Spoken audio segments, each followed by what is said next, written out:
विराह की शुरुआत होती है भूमिका से। आ जाओ मोना अग्रा बना के।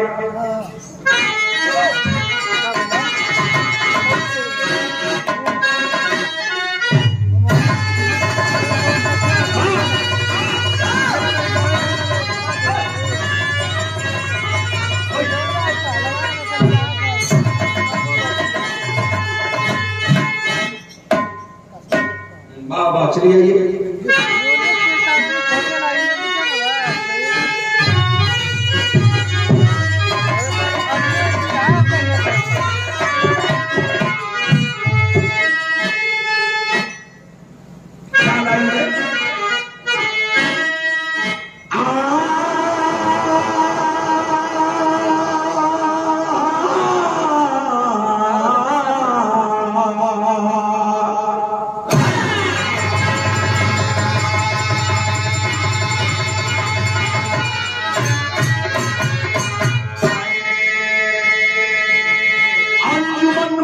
खुशबू की रौनक जहां उस चमन का ही बागी बना बागवान मांग उजड़ी कहीं खूस मेहदी रची वो के मायूस बागी चला बागवान। चंडीगढ़ के बीएससी परीक्षार्थियों में जहां थे तो साहिल मिले प्रेम ज्योति। कभी गया लाल बंधन मधुर प्रेम का द्वारे में बन गई सुहागन है ज्योति।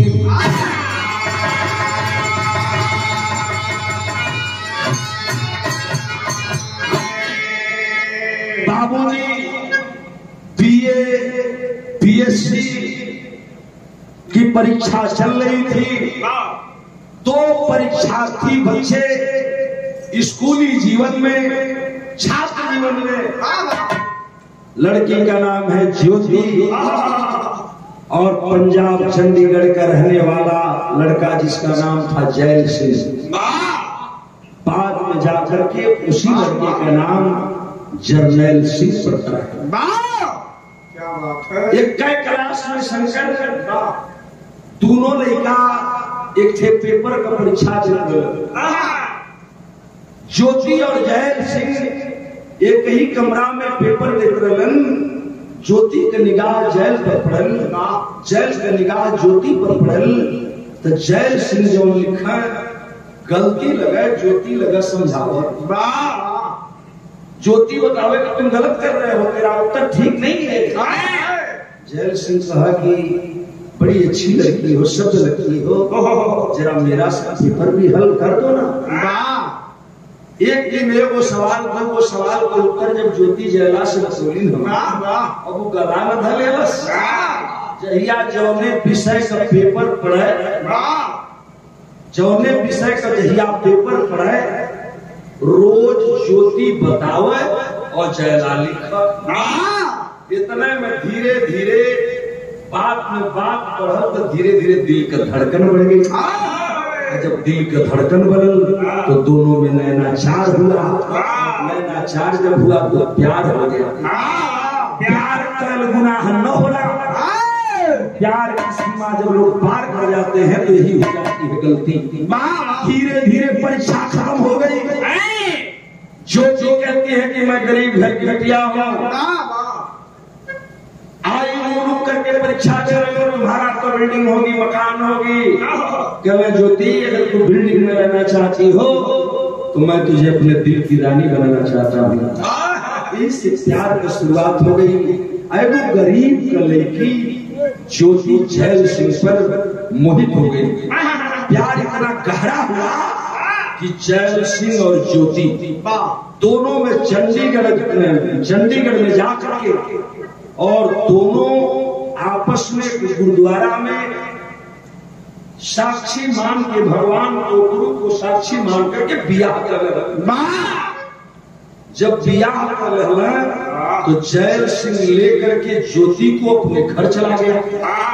गरीब घर की लड़की थी, माँ की एक बेटी थी, किसी तरह रोटी खाती थी, सोचल ससुराल में जाइए इनसे शादी कर लेते ही अमीर हो, हमारी जिंदगी बीत गई।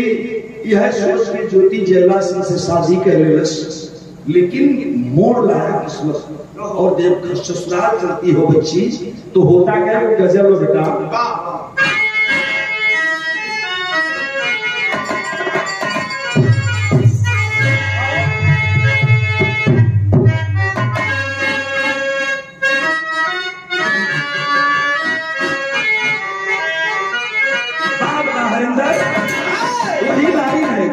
अल्लाह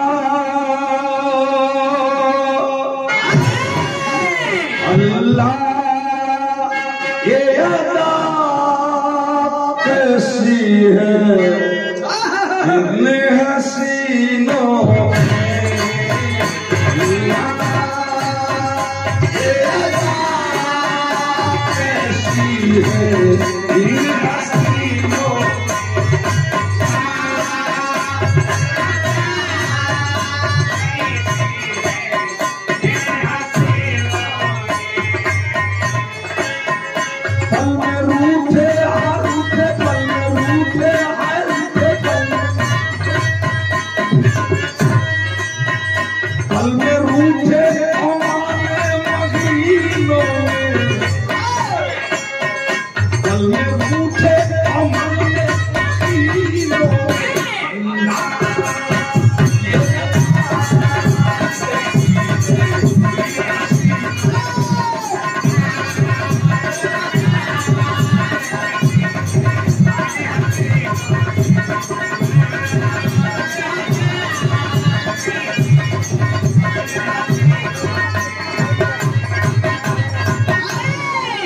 सुंदर भाव है विरहा के श्रोता बंधु जरा सा गौर करेंगे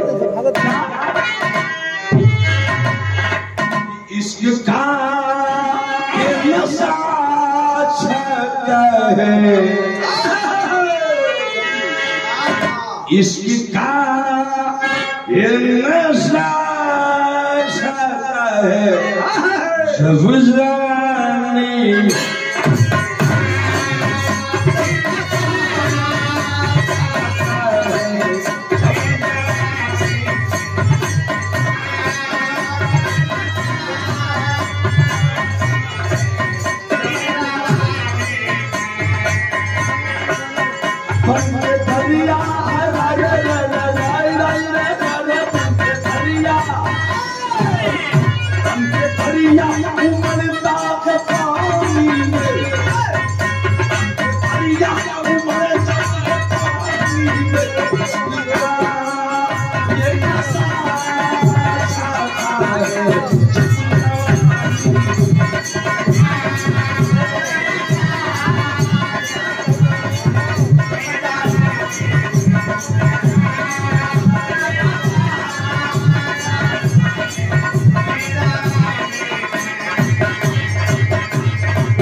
ये शादी जर्नल से छात्र चोटी खोल चली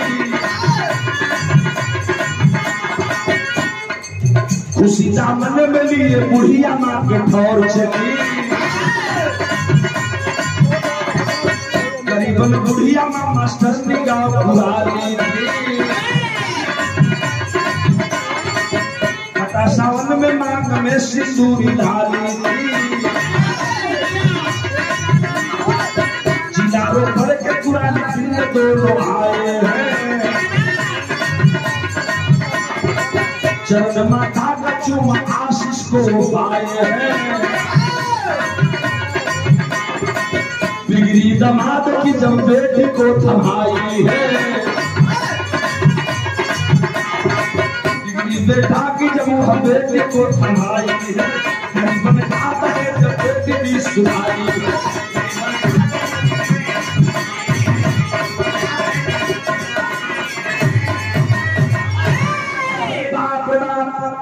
ज्योति नाम की पढ़ने वाली बच्ची बीएससी की छात्रा और बीएससी का छात्र जैस दोनों बियाह करके जब घरे जाए की तैयारी कैल ज्योति कहली कि पतिदेव अब हमार तू मालिक हो गिला स्वामी हो गिला पति हो गिला तो चला हमारे माई से मिल के जाया माई के यहाँ गई ना खिलई माई बुढ़िया रही इकलौती बेटी ज्योति रही।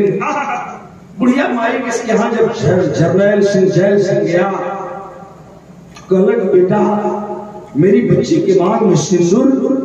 कहला हाँ हम ज्योति से बियाह नहीं रहे, आओ लव मैरिज न ये हमार दिल के प्रेम के बात, यह दिल के प्रेम की आवाज है और मैं शादी कर लिया हूँ, ये मेरी दुल्हन है। कल मैं लेकर के चल रहा हूँ, यह परिवार में जाएगी, खुश रहेगी। कल सरकार आप मेरे दामाद बन चुके, लेकिन मेरे पास दहेज में देने के लिए कुछ नहीं बेटा। अगर कुछ दहेज है तो यह बेटी की डिग्री है, बेटी की पढ़ाई है। कल माँ मैं बेटी की डिग्री और बेटी की पढ़ाई तो परीक्षा में ही देख लिया कि यह कितनी तेज है। खैर अपने सासू से भेंट करके ज्योति के लिया करके जैल सिंह अपने घर आया। और जब घरे आए ना बाबू तो 2-4 दिन तो बड़ा सुख से बीतल, लेकिन ये चचा ये दुनिया में गरीब के लड़की अमीर के घरे रही हम कैसे, ये बड़ी बड़ी समस्या। 2-4-10 दिन ऐसे भैया बड़ा खुश परिवार में ननद जेठान सास वगैरह ज्योति रहल, लेकिन 2-4 दिन के बाद लोग ताना मारे लगल। जब ताना मारे लगली तो बिरहा में का दर्द लगे। कौन बात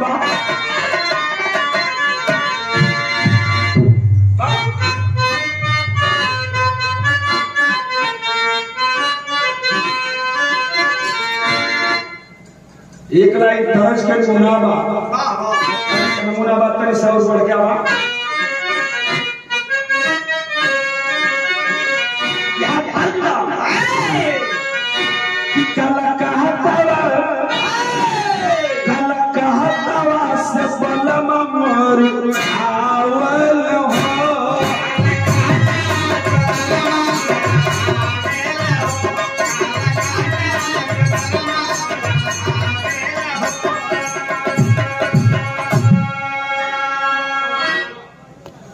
भैया बहुत बहुत अंदाज है, बहुत बहुत अपन धुन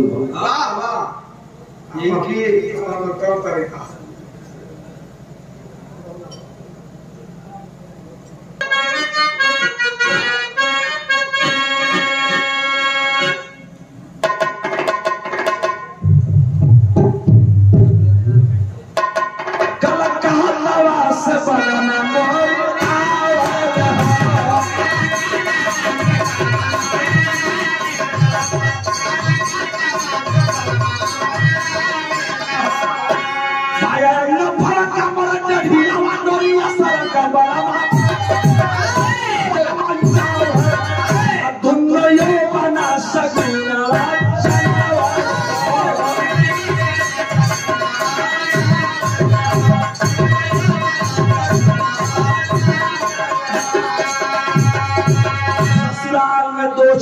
तो चैन से बीता, लेकिन एक दिन एक घटना घट गई।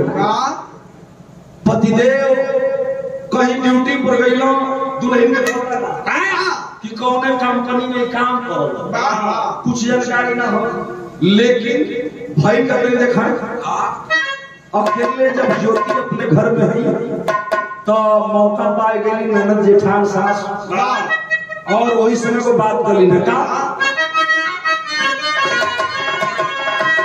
सासु ननद जेठानी तब चिढ़ावली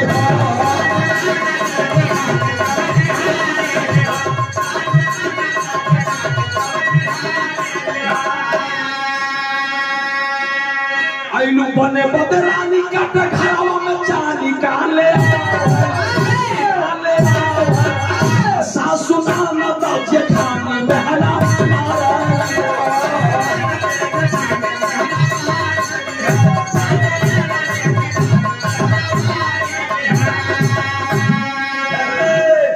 दुल्हन बन करके चली आई कलंकिनी, मेरे बेटे को फंसा करके शादी कर लिया। एक माई बाप भिखमंगा बाकर, एगो अथेला ना देहला, एगो चवन्नी ना देहला, एक माई बाप भिखमंगा हम, ये निहत्ता गरीब घर का ज्योति सुनती है कलेजा पत्थर मार दिया बाबू। माई हमार गरीब हो, माई हमार ले लेके है माई गांव में गोहरा बिन गोबर बिन के गोहरा पाथे ले बेच के वही का रोटी खा ले। कैसो हमके पढ़ावत रहल, हमार डिग्री देख के हमार पढ़ाई देख के हमार सैया हमसे बियाह कैले हुन। अपना जेठान से अपना सासू के समझावत बे ज्योति, लेकिन ज्योति को ताना मारते हैं, मेहना मारते हैं। अगर तेरा बाप गरीब था मर गया, तोर माई भिखमंगी बात हमारे घरे में क्या करेगी? अगर तो के चांदी काटे के रहल, महल का रानी बने के रहल, तो का तो के हमरे लेके मिलल? प्यार में धोखा हो गया बाबू। ताना सहते सहते अपने पति का इंतजार करने लगी, लेकिन पति गई काम करे, आ एक दिन ना आइला, 2 दिन ना आइला, 1 हफ्ता जब ना आइला, तो सोचे लगल कि हमार सैया सऊदिया रहता, कौने विदेश से गई के महीना ना पढ़ा नहीं आई। शंका हो गई। जब महीनों बीतने लगा, डेली का डेली ताना सुनने लगी ज्योति बेटी। बर्दाश्त नहीं हुआ बाबूजी, और जब बर्दाश्त नहीं हुआ, एक दिन धोखा हो गया। अंतरा लगा बेटा कि चदरा में कहला दागा दागा कारा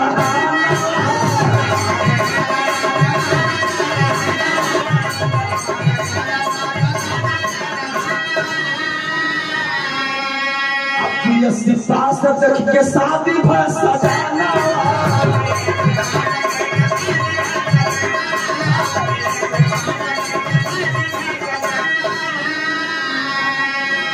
कुकुला कुहू के घर में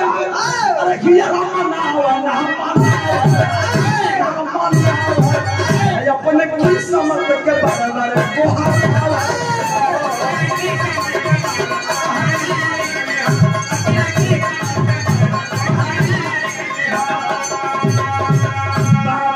दुल्हन को छोड़ करके अपनी ब्याहिता उस बच्ची ज्योति को छोड़ करके जेल से फरार हुआ।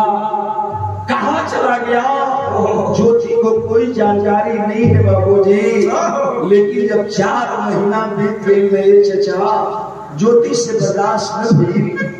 पढ़ी लिखी लड़की है, बीएससी की डिग्री है, साथ में छरहर बदन बा, गोरहर गोरहर चाकर शरीर रहे, बड़ा सुधर रहल लड़की चचा। पेपर वाले दिखौले रहलन, पत्रिका में जहाँ से मैं बिहार को लिखा हूँ, फोटो सही छपले रहल, कहानी में लिखले का रहलो, बिहार का तरज बदली। 4 महीना के बाद ज्योति उग गई और उग करके आती है, घर से निकल जाती है। और अपने ससुराल से जब निकलल तो ये चचा आई है चंडीगढ़ के मोरिंडा बस स्टॉप पर। बगलिया में एक थे भर्ती हो रहल, लड़की चली गई उधर। कैसी भर्ती हो रही है? बच्चियां फोर्स पर जा रही है। और जब लड़की सुनल की बच्चियां फोर्स पर भर्ती हो रही है, तो ज्योति को उमंग जग गई और भैल का दिन दिखाए।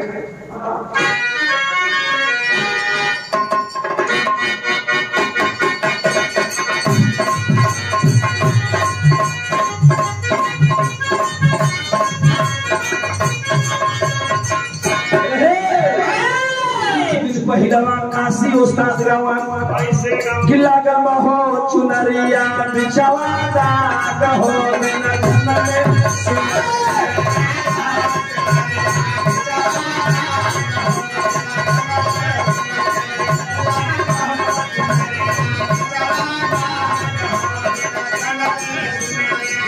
लागल हो चुनरिया बिछावा दाग हो बिना चुनरे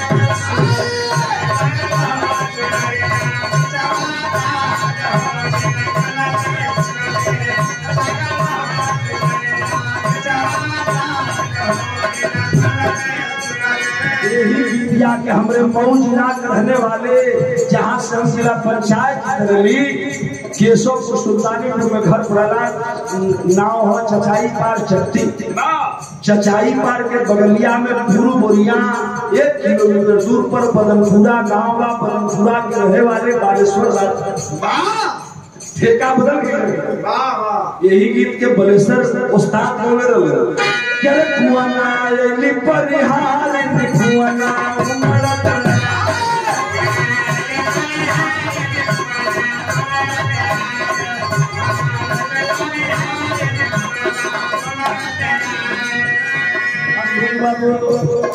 बलेसर उस्ताद कुआं नहाया व पनिहारी कुआं ना उमड़त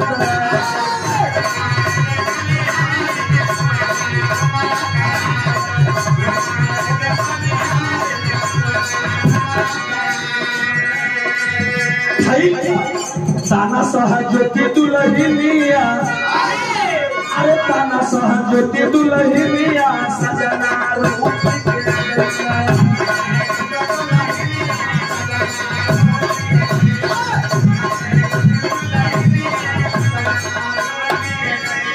ताना दहेज परिवार बाकी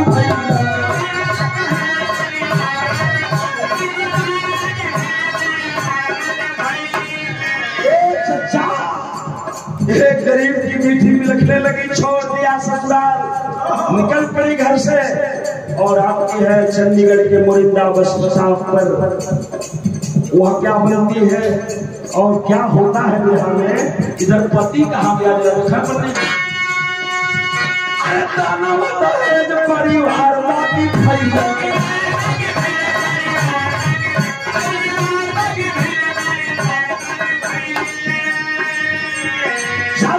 सिंह पाकिस्तान भागी गई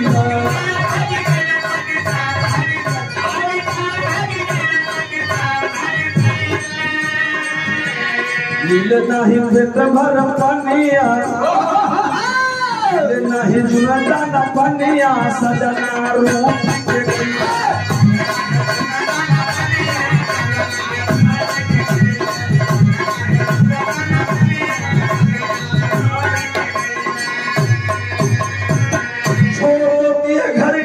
और घर छोड़ करके जब लड़की आती है पता चला पड़ोस में लोग बताई एक महिला बताई करे ज्योति तू धोखा में फंस गई रे पहली, तेरा पति बड़ा कमीना है रे। सुन सुन सुन तू परीक्षा में बीएससी की परीक्षा दे रही थी, उसका भी पेपर तूने हल किया ना, तुम्हारे पेपर हल करने से तू तो पास हुई जरूर, लेकिन वो भी पास हुआ। तुझे शादी का झांसा देकर के अपने घर पर ले आया जरूर कि तू दो सुख की रोटी खाएगी, लेकिन तू फंस गई। कल हम फंस गई का मतलब वो है औरत बताती है पड़ोस की कि तेरा पति बहुत कमीना है, नाम तो उसका जैल सिंह है लेकिन असली रूप में उसका नाम जनरल सिंह। कल ये का मतलब कल की तो सैया पाकिस्तान पाकिस्तान तो का पाकिस्तान में आदमी ना रहेला, कल आदमी रहेला लेकिन आदमी के काटे वाला आदमी रहेला। ये तो बात धोखा हो गई। कल की ना सगरी पाकिस्तान में लोग ऐसा हमारा सैया बड़ा सब है, बड़ा निक हुआ तू का कहत हमरा सैया के बर्दाश्त नहीं हो रहा है, लेकिन जब सुनती है वो बच्ची तो मेरे स्वामी पाकिस्तान जाते हैं, करते क्या है आपका दिमाग करना चल। लेकिन तुमने वो चंडीगढ़ के मोरिंडा जो भाई लुधियाना पंजाब गई हुई मोरिंडा बस स्टॉप आप देखे होंगे भैया हो आप जब वहां आती है बगल में पुलिस लाइन रहल फील्ड रहल और लड़कियों की भीड़ लगी है, क्या मतलब तो बच्चियां फोर्स में भर्ती हो रही है, धीरे धीरे वो हर बढ़ा लगा तो धूम बदल गई। कौन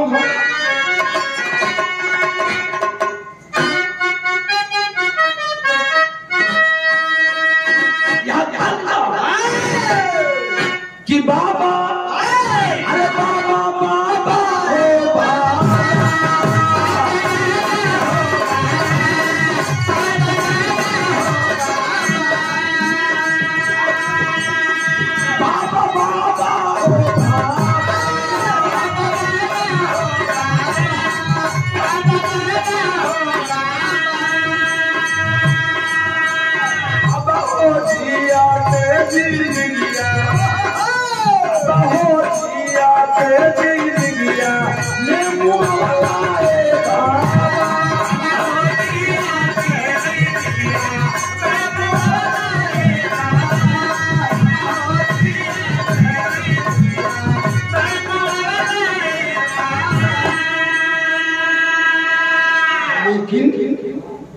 भैया भैया हो भैया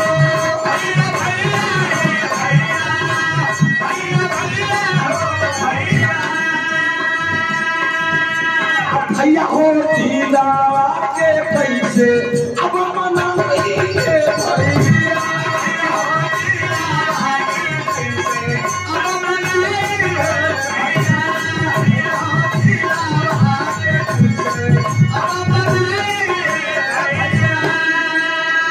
भैया भैया हो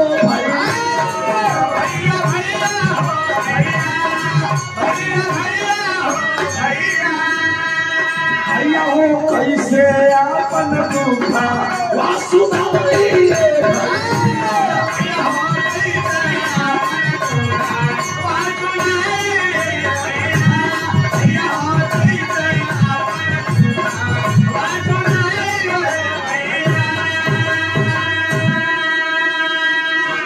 तो घरवा से भागी लुधियाना आई गई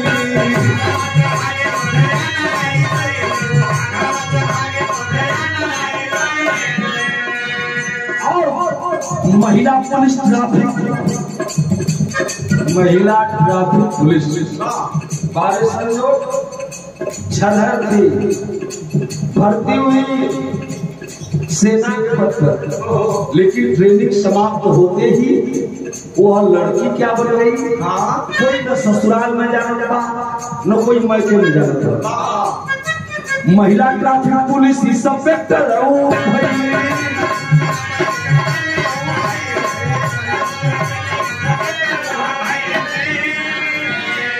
भैया भैया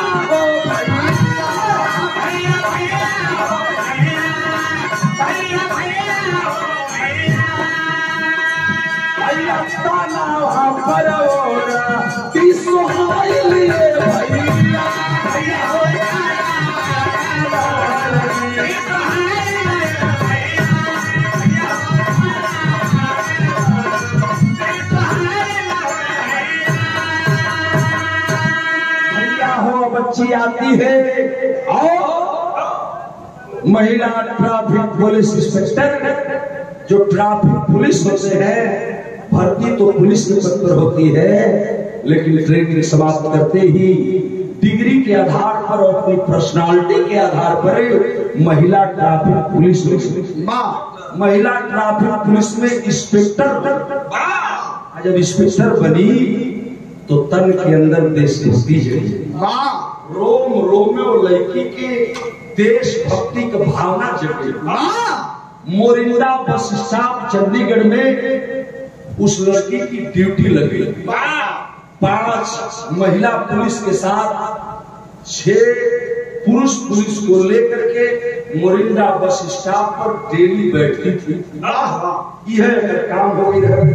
महिला इंस्पेक्टर ज्योति सिंह अपने हमराहियों के साथ मोरिंदा बस स्टॉप पर ड्यूटी कर रही थी। धीरे धीरे समय बीतने लगा बाबू, और जब समय बीतने लगा तो कवि जी को ट्रेन लिखने पड़ा दिया। क्या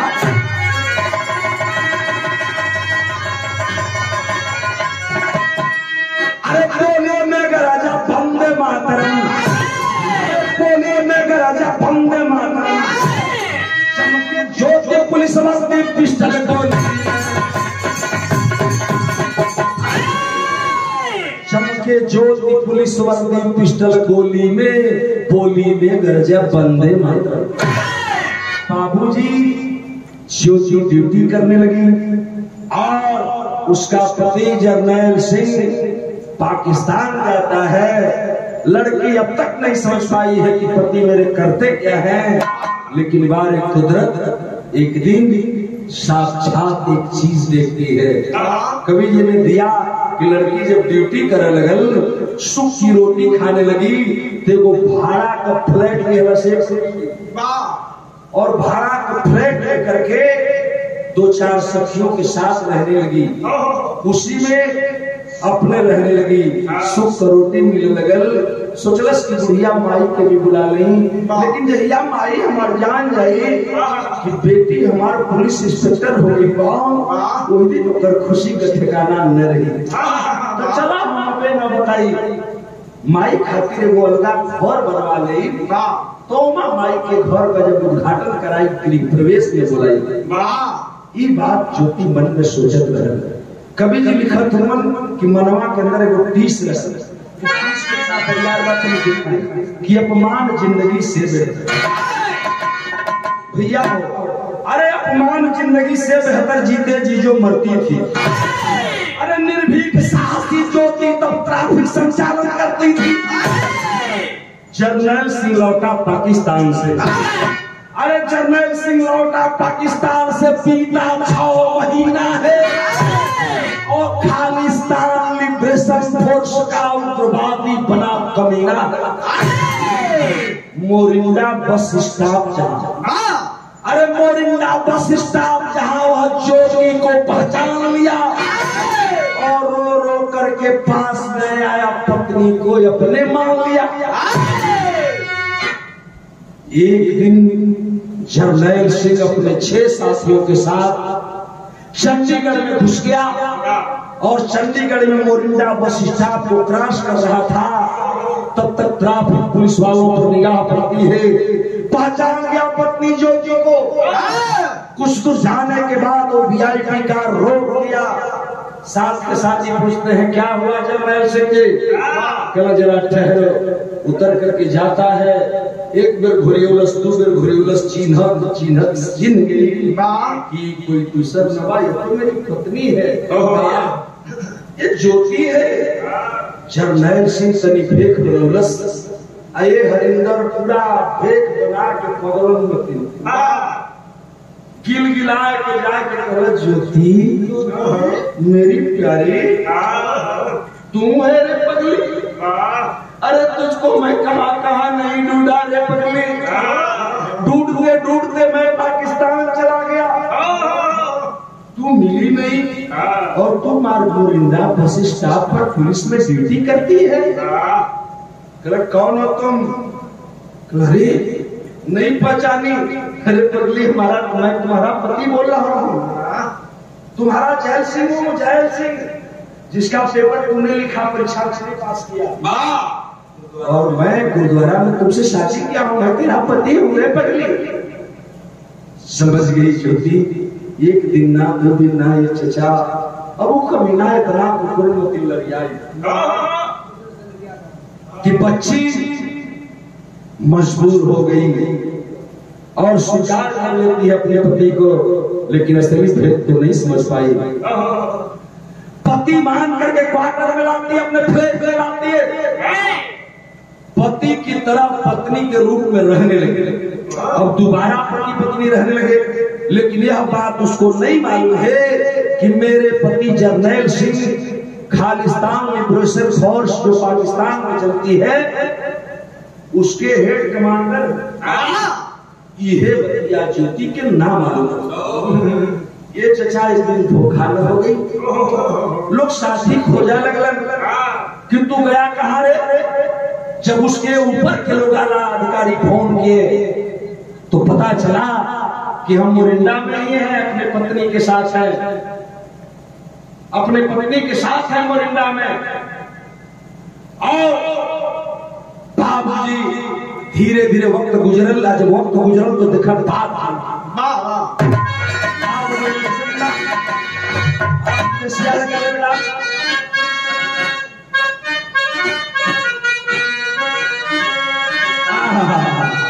बड़ा नीक लाई लड़का देहलन विराह वाले भैया लोग जानी अब गौर करेंगे का भई लड़ीना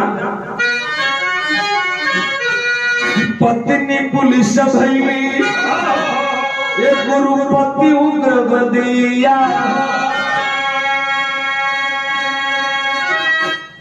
पत्नी पुलिस भैली पति उग्र बदिया अरे प्रेग्नेंट भैली ज्योति बीतल 6 महीना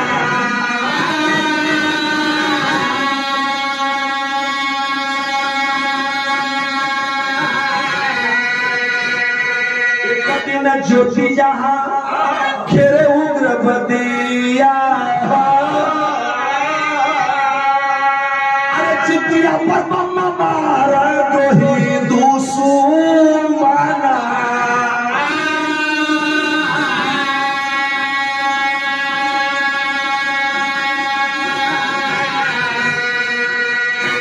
बाबूजी अपने पति को पति बना करके ज्योति अपने घर में लाते हैं, पत्नी के साथ जैसे पत्नी और पति एक साथ रहते हैं वैसे रहते। 6 महीना बीतते बीतते ज्योति गर्भवती हो गई है। जो गर्भवती हो गई बड़ा उमंग है, पति की निशानी उधर में डालने लगी बच्ची।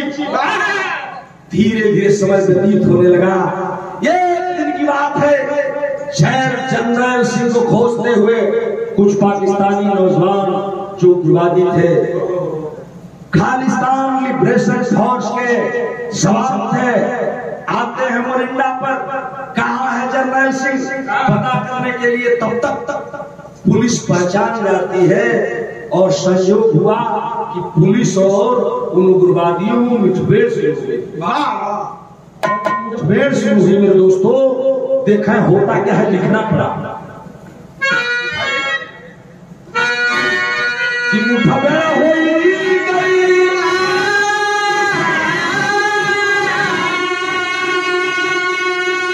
चाचा दोनों वर्ष से गोली चाल है,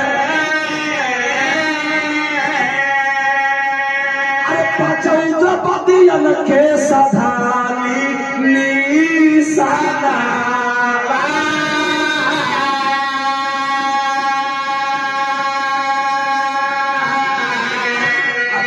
भगल शिकस्ती भइले शिकस्ती, उग्रवादिया फरार भइले।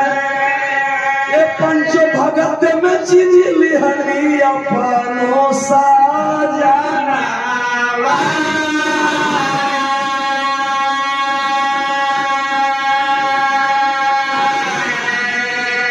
एक दिन 6 उग्रवादी पुलिस पर हमला कर दिए। इंस्पेक्टर है ना, कमर में रिवाल्वर का बेल्ट है, बेल्ट सहित रिवाल्वर है, रिवाल्वर में गोली है। पीछा कर लेती है, साथियों को लेकर के जब पीछा कर लेती है, मोरिंडा बस स्टॉप से कुछ ही दूर जाते उग्रवादी एक तरफ चहदीवारी रहल, बगल में छुप गए, गोलाबारी शुरू हुई। देखते देखते पंजाब पुलिस ने 5 उग्रवादियों को मार के गिरा दिया। जो बचे थे कार में भागने लगे, और जब भागने लगे पंचो, जब करिया में बैठल तो चचा देखा थे कि रिवाल्वर से गोली चलाई, और तुमने देखला कि हमारे स्वामी वही करवा में बैठे थे। रोक लेती है रिवाल्वर, कांप गया हाथ, नहीं ये मेरे स्वामी नहीं हो सकते। लेकिन पत्नी की निगाह स्वामी को पहचानने में धोखा खा जाए, ऐसा तो हो ही नहीं सकता। पहचान गई कि मेरे स्वामी ही है, और ये उग्रवादी है। जब यह बात जानती है, कलेजा फट गई, ले चचा कलेजा फट गई। जो 5 उग्रवादियों को लोगों ने मारा था, सरकार के जो भी नियम थे उसके तहत उनकी लाशों को ठिकाने लगाया गया। लेकिन कैसे कैसे जब फ्लैग पर आती है, चैन नवाए पंचो लेटर भेंट पर एक करवटिया, वो करवटिया स्वामी के चेहरा याद आवा। हमारे संज्ञा उग्रवादी हो जब ही होश पड़े तक करे जवाब काट न जा। धीरे धीरे वक्त बीतने लगल। अब हम क्या करी बाबूजी, एक दिन अजीब तरह का खेला हुआ। भाग करके वही जनरल सिंह पाकिस्तान गया, पाकिस्तान से फिर कुछ दिन में वापस आता है, और मौका पा गया। ड्यूटी पर चली गई थी ज्योति, और वह ड्यूटी की तरफ न जाकर के चली आई अपने फ्लैटवा पर। ज्योति के कमरे पर जब चला आया तो हम बतौली कि ज्योति अपने कुछ सहेलियों के साथ रहती थी। संयोग कि वो दिन ज्योति ड्यूटी पर गई और फ्लैट में एक उसकी सहेली अकेली थी। 5 साथियों को साथ में लिया है, और ये मेरा घर है, मेरी पत्नी रहती है इसमें। सबसे ये लड़के लेके कोई घरवा में घुस गई। जब घरवा में घुस गए चचा, तब बिरहवा गजब। कौन गीत लगी?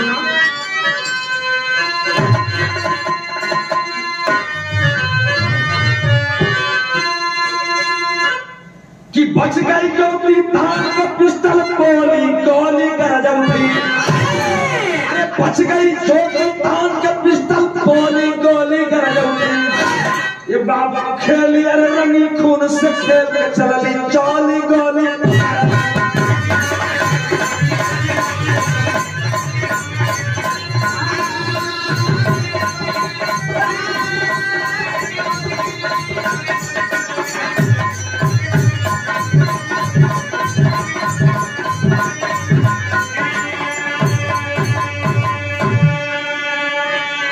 मुठभेड़ के बाद ज्योति मौका जब मिलता है अपने मकान की तरफ, फ्लैट की तरफ चलती है और वो पांचों साथियों को लेकर के कमीना हरामजादा साला नीच पापी घर के अंदर घुस चुका था। घरवा में एक सहेली रहे से चिल्ली रहे, मौका पा गया, कहा के लड़की पहचान ली मुझे, मैं तेरी सहेली का पति हूँ। कल हाँ बैठिए, चाय बनाती हूँ अभी लाती हूँ, लेकिन नहीं मुझे चाय नहीं चाहिए। अपने पांचों साथियों को लिया, एगो गोल मेज रहल, कुर्सी लगल रहल, चारों पांचों में बिखलन है, वो बिस्की का बोतल निकलन, ये चचा ढक्कन खोलन, ऐंठ के खोलत हूँ। माल तगड़ा है। बोतल खोल कर वो मैं ओके गिलासी में उठा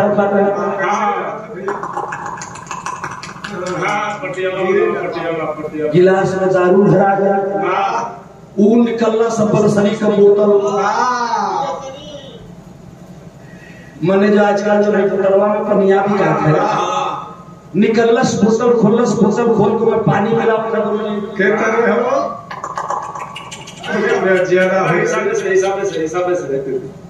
पानी मिलो बस पैक तैयार। आज जब पैक तैयार भर सारे जब दो तीन पैक पियला हरिंदर वही घर में नशा चढ़ा लगा। एगो दोस्त से कहला कि सरकार यार तेरी पत्नी नहीं है, लेकिन तेरी पत्नी की सहेली तेरी पत्नी से भी खूबसूरत है। जो सरकार कलश की यार तो जन्नत की हूर है। गजब, क्या बात, गजब का रूप है रे। कलश यार तुम्हारा दिमाग लग रहा है कि मेरे साली पर आ गया। कल तेरी साली है, कल की हमारी सहेली हमारी औरत की संगे रहे ले, तो ये हमारी साली न होगी। क्या चाहिए, साली हो या चाहे घर वालों। मामला समझ नहीं पाई ज्योति की जो सहेली थी, नाम रहल प्रीति। नशा में चूर कमीना कुत्ता हराम कर दे, पकड़ लिए प्रीति को। ज्योति ड्यूटी पर है और रूम के अंदर खेला शुरू हो गई। एक कमरा में आप बाबू बाहर से दरवाजा बंद करके लड़की को गेस्ट रूम में लाए, शरीर को पकड़ करके छेड़ना शुरू कर दिए। नशा में चूर है, छेड़ा लगलन, रोने लगी ज्योति। आप जीजा हो, सहेली के पति हो, छोड़ दो मुझको, वो मेरी बहन है, मुझे बहन मानती है, छोड़ दो। प्रीति रोने लगी है चचा, जब रोए लगले बच्चों, बिरहा गजब हो गई। दुहाई की भीख मांगत है, ये सारे नशा के ऊपर से जो सलवार पहने रहे ना पंजाब में, पंजाबी ड्रेस लोग भाग दलन। लड़की अर्धनग्न हो गई, अपने आबरू को ढक करके जमीन पर बैठना चाहती है। तब तक दोनों पखुआ में हाथ लगा के तू थोड़ा और अखबारी भर गए, ये वो अगवा से वो पिछवा से। तब अपने जीजा की तरफ इशारा करके वो बात कहने लगे। क्या कहने लगे?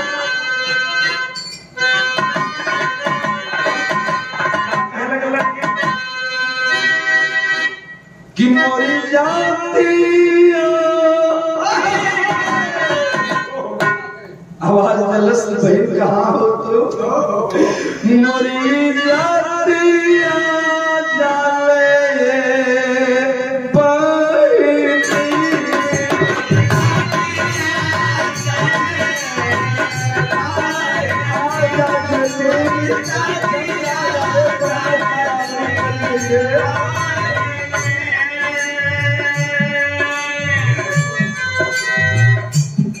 मुर्गी जातिया मुर्गी जातिया चाले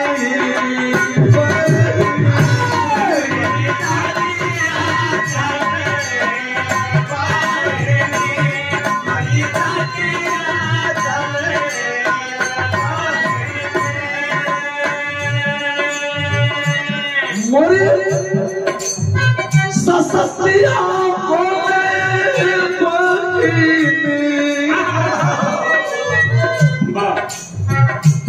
मोरी ससतिया मोरी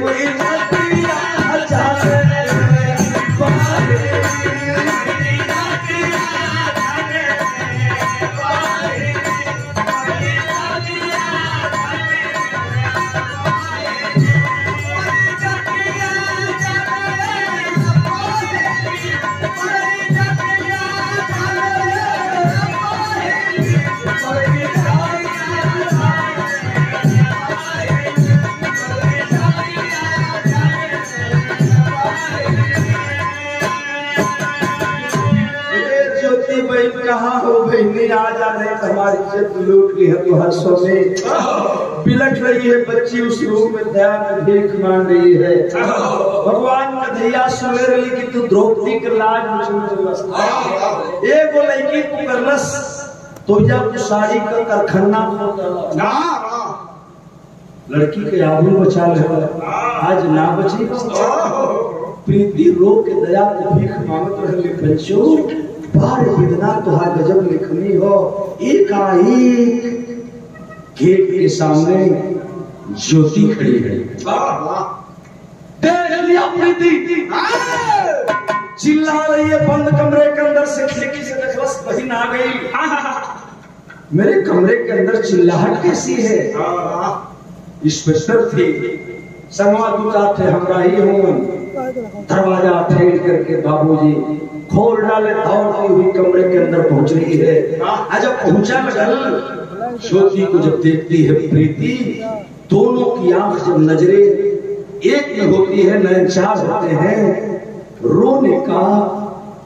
रोने वाला आंसू जिसमें पानी भरा है और इंस्पेक्टर रूपी उस लड़की का आंख जिसमें खून भरा है।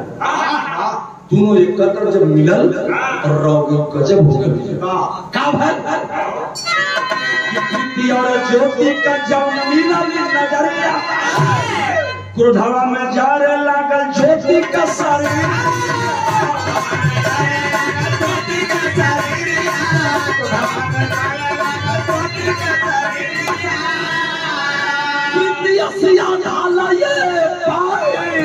मरी जातिया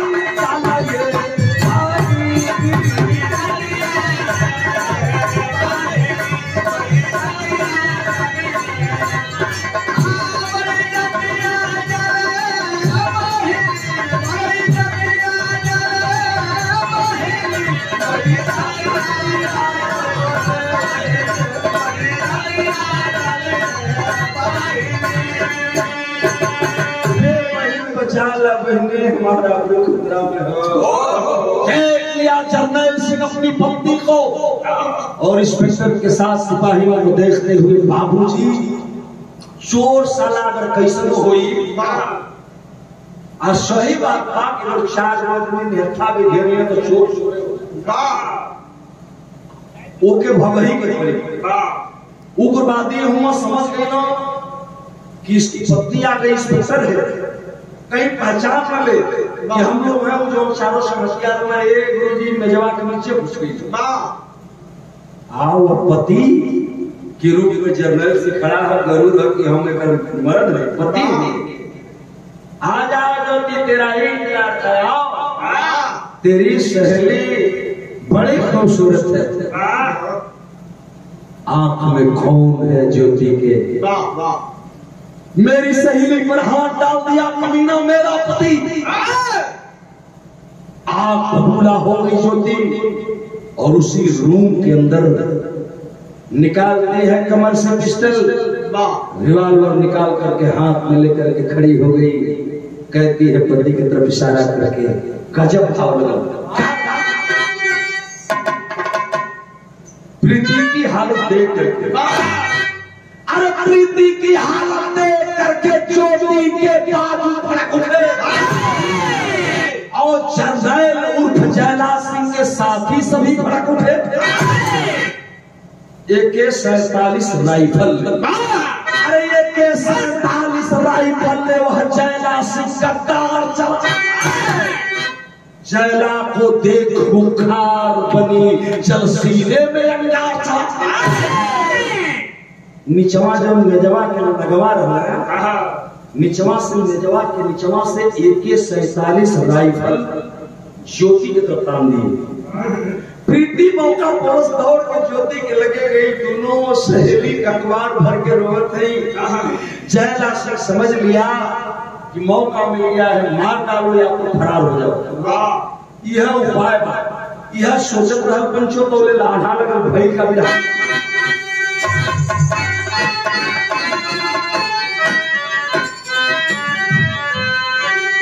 ज्योति प्रीति को अखबार में पकड़ करके गेट के सामने खड़ी है, सामने उसका पति है और नीचे से मेज के नीचे से AK-47 राइफल लेके साथ संगतिया जो उग्रवादी हूँ निशाना सदले बोले। चैन सिंह मना कर नहीं, गोली नहीं चला। ये मेरी पत्नी है, ये मेरी पत्नी है, 6 महीना की गर्भवती है, पेट में बच्चा है। एक तरफ हमदर्दी जता रहा, सब संगतिया कहलक अगर न मारल जाई तो हम मरा जाए। धोखा हो समझ गई ज्योति, कह देती है कमीना पति मेरे सुहाग हो तू, मना कर दे अपने साथियों को, अगर गोली चल गई तो खून की धार बहेगी। और समझाते हुए वो लड़की एक बात कहती है, क्या गलत नहीं है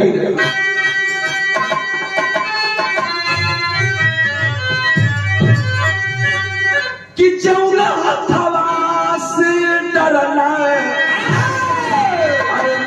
में से नुरावा आए हैं, अरे वही हाथे बम्मा मरला पापी हत्या।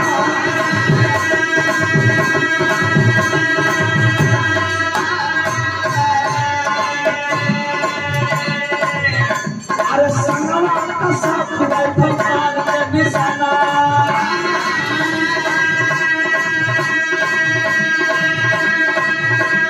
सोचता लसंगा हम हो जाई।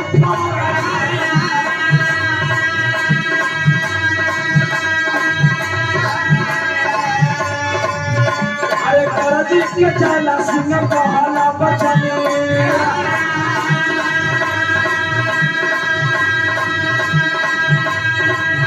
अरे हम उग्रवादी हम सजना तोहार।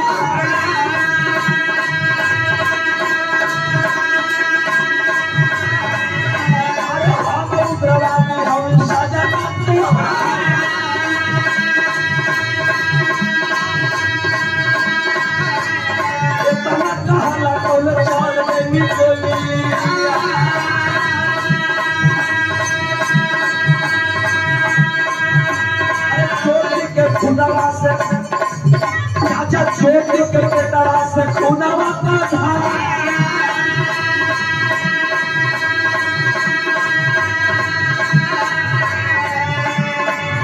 अरे प्रीति रोले भाई के दीदी का बदले,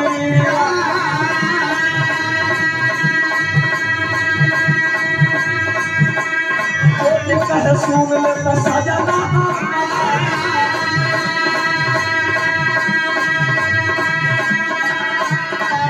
अरे बेटवा में तोहरा निशानी पलट बात,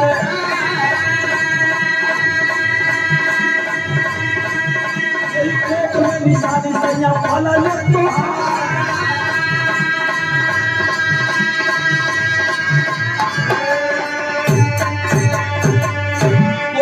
चलाना दुहाई देती रह गई ज्योति, लेकिन संगवा को संगतिया सारे सोचलन है कि अगर गोलियां न मार गई तो ज्योति इंस्पेक्टर है, हम लोग मार डालेगी। पुलिस को बुला रही है और पुलिस बुलाना चाहती है। पुलिस के जवान जो साथ में थे वो तो थे ही, बाबूजी सब लोग लक्ष्य लेकर खड़े हैं, लेकिन ज्योति और प्रीति एक जगह है, गोली चले तो चले कैसे। उसी में जयला सिंह चाहा कि हम गेट की तरफ से फरार हो चला, देखलस कि हमारे संज्ञा उग्रवादियों को और 5-6 लोग घर में घुसल। ये बाबू सोचलस कि अब का करी, आ तौले बचाव में एक के 47 राइफल की गोली चली और बाबू जब गोली चली तो तड़तड़ाहट गुजल, एक गोली प्रीति को लगती है, एक गोली ज्योति को लगती है। ज्योति के ठीक एक पेट के ऊपर जब गोली लगल, खून का फव्वारा छूटा, आवाज दे गई स्वामी, अरे पगला तू मेरा स्वामी है रे, तुझे ये भी नहीं दिखाई दिया कि मेरे पेट में तेरी निशानी पड़ रही है, मैं तेरी बच्चे की मां बनने वाली हूं, तूने गोली मार दिया। तो सुन, खींच लेती है रिवाल्वर, अब कहती है कि कसम भारत की, कसम हिंदुस्तान की, सुनो, तान देती है रिवाल्वर, तान के रिवाल्वर एक बात कहती है लड़की, साथ का सपोला वचन मन ली,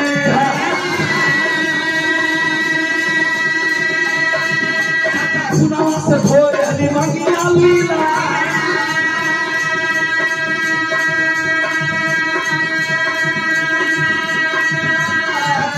से भोर हली से नुरा लीला,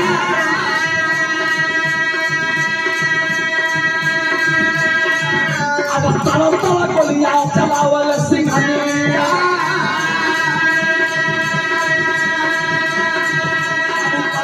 गोलियां चलावल सिंघनिया, सजना के सिनवा के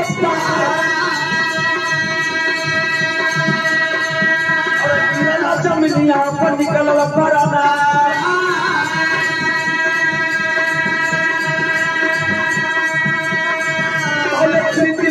गिराई फलवा सामा,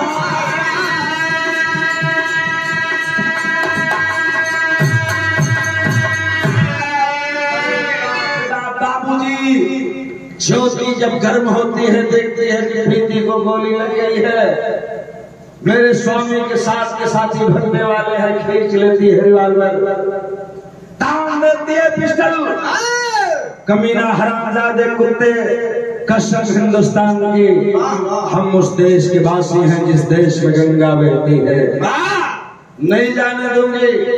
और सुनो, मेरे गांव में तेरा निशाने पर रहा था ना, अब यह सांप का सपोला बच्चा जन्म नहीं लेगा। इतना कह करके और प्रीति को छोड़ करके दूसरी तरफ निशाना साधती है, जो समस्या भागत चल रहा है, राइफल से गोली मार करके और लहूलुहान कर देती है।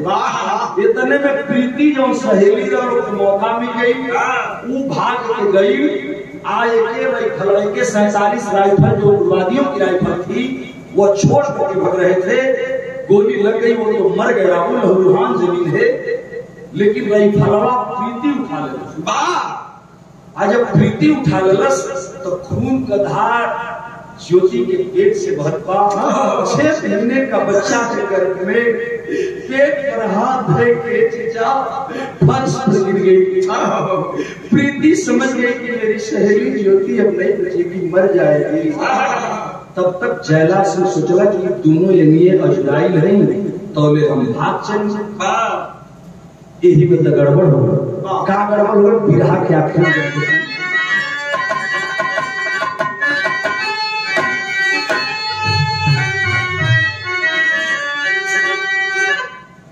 कि ममता उड़ारी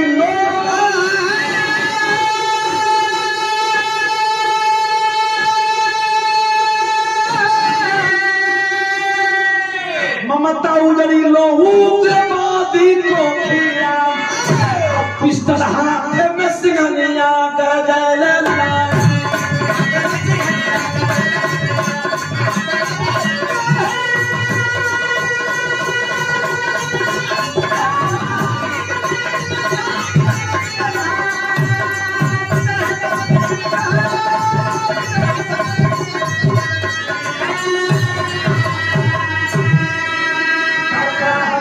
गोली की तड़तड़ाहट की आवाज जब गूंजी, मोहल्ले के लोगों ने पुलिस को सूचना दे दिया कि ज्योति के फ्लैट को उग्रवादियों ने हमला कर दिया है, गोली चल रही है। इतना में बाबूजी प्रीति पिस्टल राइफल लेकर के AK-47 राइफल लेकर के सोचती है कि ज्योति के पति को गोली मार दो, लेकिन एक तरफ दर्द है कि मेरे सहेली का एक पति है। फर्श पर पड़ के ज्योति रो रही है, देख रही कि मेरी सहेली मेरे पति को गोली मारने जा रही है। कलश मारते गोली क्या देख रही रे पगली, इसके बच्चे के सांप के सपोले को मैं जंग नहीं देने वाली, वो मेरी रिवॉल्वर है, जरा उठाकर मुझे दे दे। अगर तेरी हिम्मत नहीं बनती है तो मुझे दे दे। रिवॉल्वरवा के लतवा से मरलस, टकरा के ज्योति के पास चल गई रिवॉल्वर। एक तरफ से पेट पकड़ ले, खून बहुत दर्द हो रही है, दूसरे हाथ में रिवॉल्वर तान देती है। आप तौले भाई का देखा कि गोली का आवाज सुन सुरक्षा छपनी घेरा, आज जयला के सगरों साथी तब छुपक जहां घेरा। सुरक्षा कर्मियों ने घेर लिया, जो भी साथी है लहूलुहान पड़े हैं। लाश को पुलिस के जवान उठाए, लेकिन अभी जयला सिमटा हुआ है। प्रीति मुझे गोली मत चलाना, मैं तेरे सहेली का पति हूँ, यही करके भागना चाहता है। लेकिन प्रीति क्षमा कर सकती थी, ज्योति कैसे क्षमा करे? यह तो गजब हो कि जयला को मारी गोली, फांसी ने बरसा दिया, उस तरह में सिंघनिया ज्योति का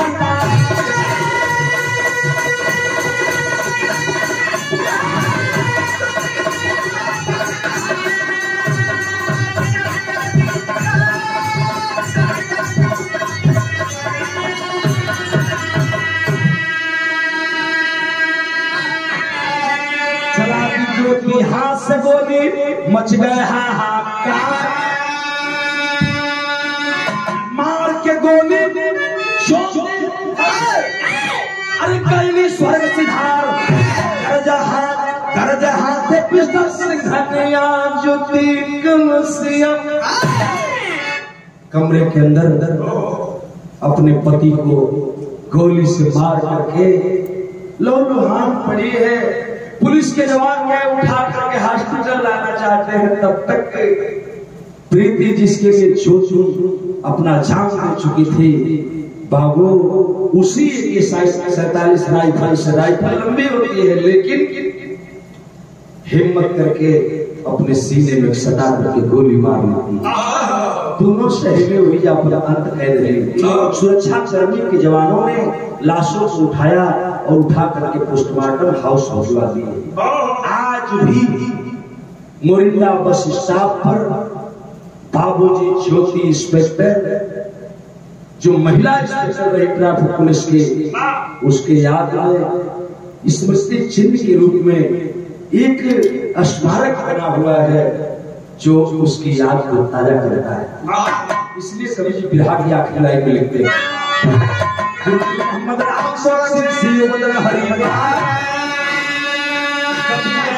जगलू